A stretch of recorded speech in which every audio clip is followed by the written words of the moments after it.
Vous avez choisi Congo Buzz Télévision pour vous informer. Vous avez raison. Bonsoir et bienvenue à cette grande édition du journal à la une de l'actualité. Des réactions se suivent au sujet de la loi sur la congolité proposée par Noël Tchani.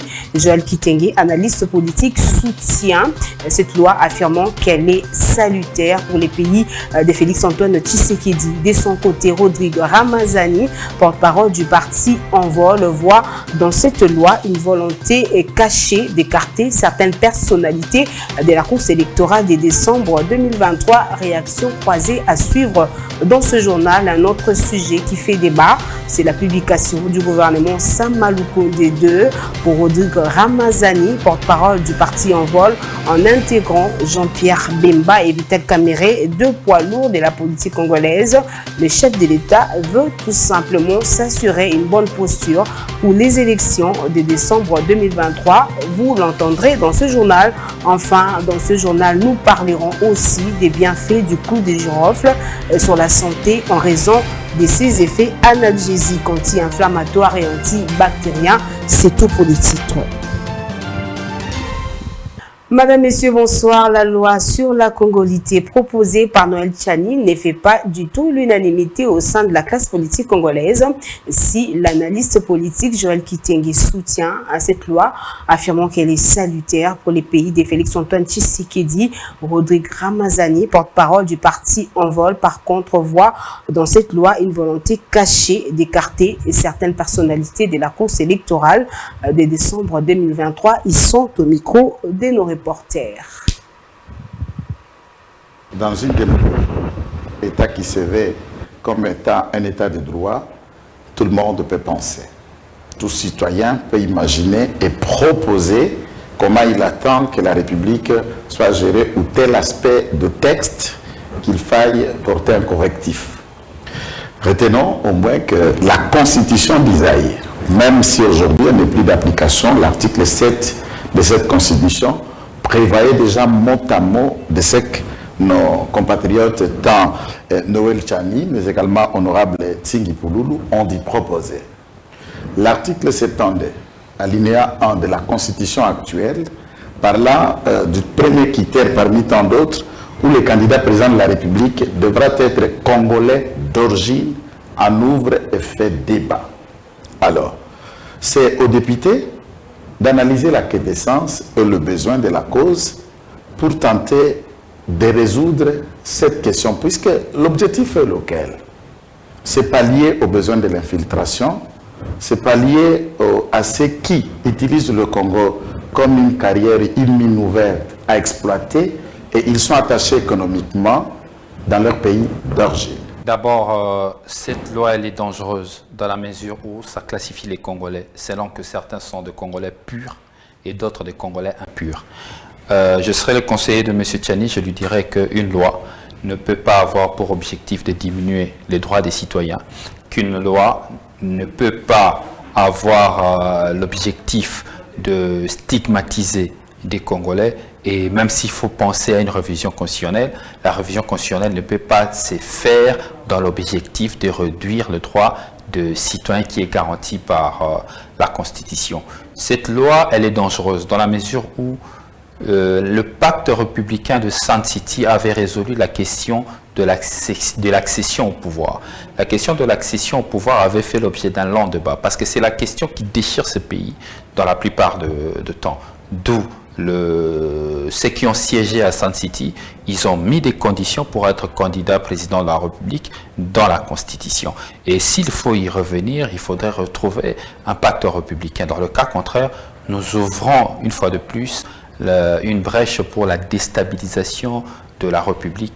Un autre sujet qui défraie la chronique, c'est la publication du gouvernement Samalukonde 2 pour Rodrigue Ramazani, porte-parole du parti Envol, en intégrant Jean-Pierre Bemba et Vital Kamerhe, deux poids lourds de la politique congolaise. Le chef de l'État veut tout simplement s'assurer une bonne posture pour les élections de décembre 2023. Il a dit à Laetitia Wemba. Le problème, ce n'est pas des hommes qui sont dans ce gouvernement, parce que le vrai problème, c'est lui-même Félix Tshisekedi, qui en soi n'a pas une vision globale dans la conduite de la chose publique. Le problème, ce n'est pas des collaborateurs communs à côté de lui. Mais pour ce gouvernement, Le gouvernement a 3 défis majeurs. Ce gouvernement qui arrive, il doit relever les défis sécuritaires à l'est du pays et à Kwamout et dans l'ensemble du territoire national. Il doit relever les défis de l'amélioration de conditions de vie, donc les conditions sociales des Congolais. Le 3e défi, c'est les élections qui pointent à l'horizon. Donc ce gouvernement n'a que 9 mois pour résoudre tous ces problèmes. Alors, lorsque nous analysons tout ce défi, on se dit quels sont les moyens qui sont à la disposition de ce gouvernement. C'est les finances publiques de l'État. Et ensuite, c'est les temps. Ont-ils assez de temps pour résoudre la question sécuritaire? Moi, je réponds non. J'ai dit qu'ils n'ont pas assez de temps pour résoudre la question sécuritaire à l'Est, parce que la question sécuritaire à l'Est du pays relève de la réforme de notre système de défense, la réforme de notre administration, la réforme de notre justice. Et la question sécuritaire à l'Est tient aussi à une bonne planification en termes de conduite de ces politiques sécuritaires, chose que le pouvoir de Félix Tshisekedi ne sait toujours pas nous garantir. En termes de temps, je vois très mal que la réforme de notre système de défense se fasse en 9 mois, même si on mettait les plus génies de nous tous au gouvernement pour y arriver. Mais cependant, nous croyons quand même au miracle du Seigneur. Si ce gouvernement peut relever ces défis, nous serons très contents dans la mesure où les Congolais qui vivent ces affres d'une guerre injuste qui nous a été imposée par le Rwanda sous la bénédiction du sanguinaire Kagame peut être éradiqué par la force du feu. Nous serons très contents de ça. Mais nous restons quand même sceptiques parce que dans la gestion de finances publiques, vous savez que ce qui nous dirige aujourd'hui brille dans l'indiscipline financière, brille dans la délinquance financière.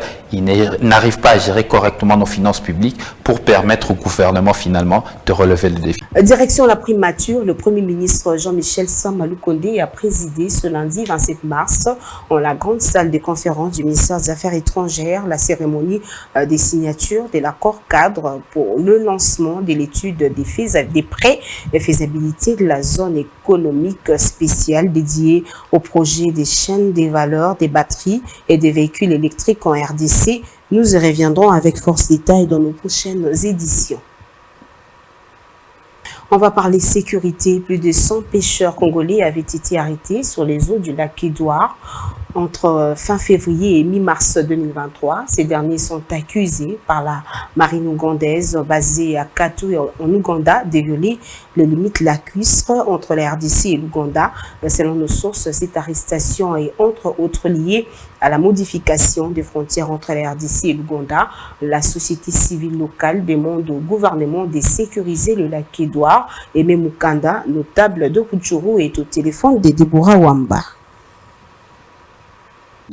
Entre mi-février et mi-mars, plus de 100 pêcheurs congolais ont été arrêtés par la marine ougandaise, tous pêcheurs congolais qui œuvraient sur les eaux du lac Édouard. Ils étaient à bord de 65 pirogues, d'où les pêcheurs ont été libérés grâce à nos efforts et la marine ougandaise a jugé beau d'emporter ou de mettre sous surveillance les 65 moteurs qui sont toujours entreposés dans les entrepôts du parquet de Katwe, district de Kasese, ici nous sommes en Ouganda. Nous signalons que depuis 2015, plus de 300 pêcheurs congolais étaient arrêtés en Ouganda. L'Ouganda les accusa de violer ou des violations des limites lacustres entre le lac Édouard qui est partagé en deux entre la RDC et l'Ouganda.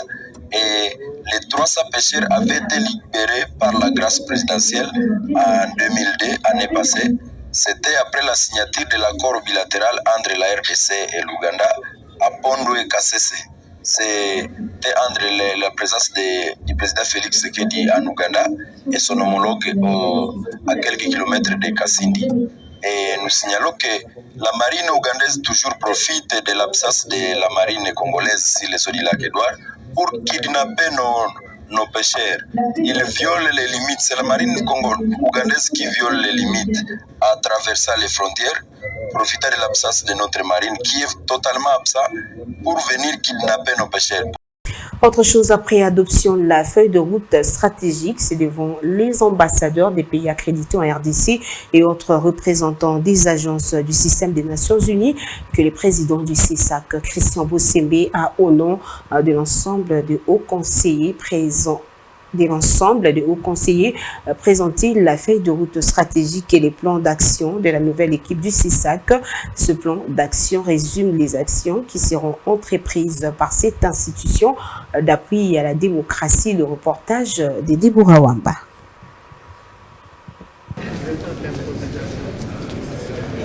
Le président du CESAC, Christian Bossembe, a au nom des hauts conseillers présenté le week-end la feuille de route stratégique et les plans d'action prioritaires de la nouvelle équipe du CESAC. Celle-ci s'articule autour des 10 principaux piliers, notamment le renforcement de la sensibilisation des professionnels des médias sur la nécessité de mieux appréhender le substrat de la liberté et ses limites, la promotion ou l'encouragement des modèles dans la pratique de la presse avec un esprit de stimulation pour l'excellence, la protection des professionnels des médias et de leur liberté d'information qui doit commencer par l'auto-protection des journalistes.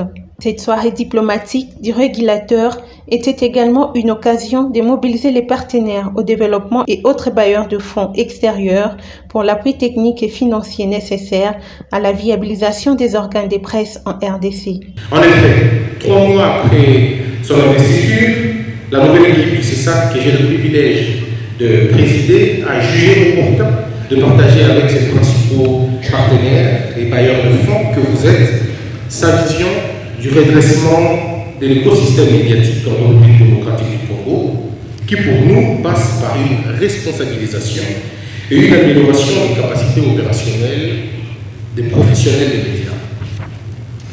Honorables Excellences, Mesdames et Messieurs, Messieurs les ambassadeurs, l'institution d'appui à la démocratie dont l'existence est consacrée par l'article 212 de la Constitution, le Conseil supérieur de l'audiovisuel et de la communication a, au regard de l'article 8 de la loi organique numéro 11/001 du 10 janvier 2011, 4 missions principales, à savoir garantir la liberté de la presse, de l'information, de tout autre moyen de communication de masse, assurer la protection de la presse, veiller au respect de la déontologie en matière d'information. Rappelons que le plan d'action prioritaire, extrait de sa feuille de route 2023-2027, vise l'implémentation de sa vision stratégique des réajustements de l'écosystème médiatique congolaise. Les données statistiques de septembre 2022 en RDC indiquaient un portefeuille médiatique de plus de 570 organes de presse écrite, plus de 650 radios et près de 400 chaînes de télévision. Ce plan d'action a reçu l'assurance d'un accompagnement de l'Union européenne et du Bureau conjoint des Nations Unies pour le droit de l'homme. Dans le reste de l'actualité, la première dame de la République démocratique du Congo, Denise Nyakirou Tshisekedi, a fait le déplacement jusqu'au siège de l'UDPS situé sur la 10e rue dans la commune de Limete dans le cadre de la commémoration du mois dédié à la femme pour communier avec la Ligue des femmes du parti cher au patriarche Étienne Tshisekedi. L'épouse du chef de l'État a rappelé aux femmes qu'elles doivent connaître leurs droits car elles constituent une force et ont des potentialités dont le pays a besoin pour son développement. Pour ce faire, elle les a invitées à se préparer pour les échéances électorales de 2023, non seulement en tant qu'électrice, mais aussi en tant que candidate. Nous y reviendrons également dans nos prochaines éditions. Je le disais en titre, issu du giroflé, le clou de girofle est considéré comme une superbe épice en raison de ses vertus médicinales. Les clous des girofles possèdent des propriétés biologiques et intéressantes.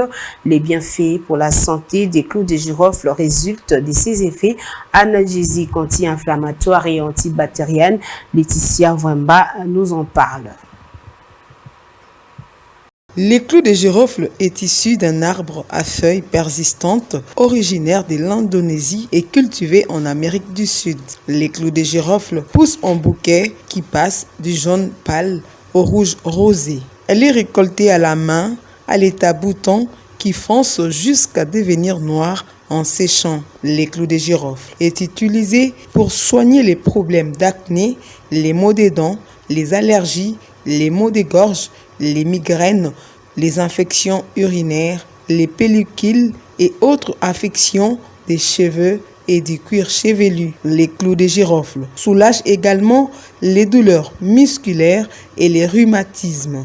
Il est utilisé comme épice dans plusieurs ménages. Les clous de girofle possèdent de nombreux bienfaits pour le soin de la peau. Il contient des propriétés antiseptiques, antibactériennes, cicatrisantes et anti-inflammatoires. Il est riche en huile essentielle, en calcium, en potassium, de la vitamine C, de la vitamine A et du fer. Les clous de girofle est déconseillé aux enfants de moins de 12 ans. Et puis cette nouvelle, l'ancien footballeur international français Lilian Thuram, ambassadeur du Comité international des Jeux de la francophonie, séjourne à Kinshasa. Une visite qui s'est inscrite dans le cadre de la célébration de la Journée internationale de la francophonie. C'était l'occasion pour lui de s'entretenir avec les jeunes footballeurs du centre Oudjana au stade Tata Raphaël, les récits de Maria Maba. La visite de Lilian Thuram s'inscrit dans le cadre de la célébration de la Journée internationale de la francophonie dans le but de promouvoir les valeurs de la francophonie qui sont entre autres la solidarité, la diversité, l'équité et l'excellence. Tout a commencé par un match de football d'exhibition ce dimanche 26 mars entre les jeunes footballeurs du centre Oudjana au stade Tata Raphaël. À l'entame des allocutions, Alain Tepouk, directeur du centre Oudjana, a fait une brève présentation du centre. Prenant la parole, le directeur du Comité national des Jeux de la francophonie, Isidore Kwanja, a remercié l'invité de marque, puis la délégation du Comité international des Jeux de la francophonie, avant de donner quelques détails pratiques sur l'aménagement du terrain d'entraînement, tout en rappelant les efforts considérables du gouvernement pour la construction des infrastructures. Lilian Thuram, quant à lui, a consacré 1 heure de d'échange avec le jeune au cours duquel il lui a été posé des questions liées à sa carrière, ses orientations professionnelles et ses sources de motivation. Vous savez, que ce soit au Congo ou ailleurs, je pense que les jeunes ont besoin de bienveillance pour essayer de donner le meilleur d'eux-mêmes. Et donc, c'est apporter une certaine confiance et surtout essayer de leur dire qu'il faut toujours essayer de comprendre la société dans laquelle ils vivent et de savoir que personne ne peut se faire seul. Et donc, écouter, regarder, essayer de développer une qualité essentielle, c'est la qualité d'écoute qui va leur permettre justement de devenir ce qu'ils ont envie de devenir. Répondant à toutes ces questions, le champion du monde de 1998 a indiqué que le plus important, c'est d'avoir des grands rêves, parce que tout commence par la pensée. Notons que la ville de Kinshasa abritera la 9e édition des Jeux de la francophonie qui se tiendra en date du 28 juillet au 6 août 2023. Ce journal est terminé, mais avant de nous quitter, je vous en rappelle les principaux titres. Des réactions s'essuivent au sujet de la loi sur la congolité proposée par Noël Tchani. Joël Kitenge, analyste politique, soutient cette loi, affirmant qu'elle est salutaire pour les pays de Félix-Antoine Tshisekedi. De son côté, Rodrigue Ramazani, porte-parole du parti En Vol, qui voit dans cette loi une volonté cachée d'écarter certaines personnalités de la course électorale de décembre 2023. Un autre sujet qui fait débat, c'est la publication du gouvernement Samalou Konde 2 pour Rodrigue Ramazani, porte-parole du parti En Vol, en intégrant Jean-Pierre Bemba et Vital Kamerhe, 2 poids lourds de la politique congolaise. Le chef de l'État veut tout simplement s'assurer une bonne posture pour les élections de décembre 2023. Dans ce journal, nous avons aussi parlé des bienfaits du clou de girofle sur la santé en raison de ses effets analgésiques, anti-inflammatoires et antibactériens. C'est la fin de cette grande édition du journal. Merci de nous avoir suivis et restez avec nous pour la suite des programmes. Bonsoir.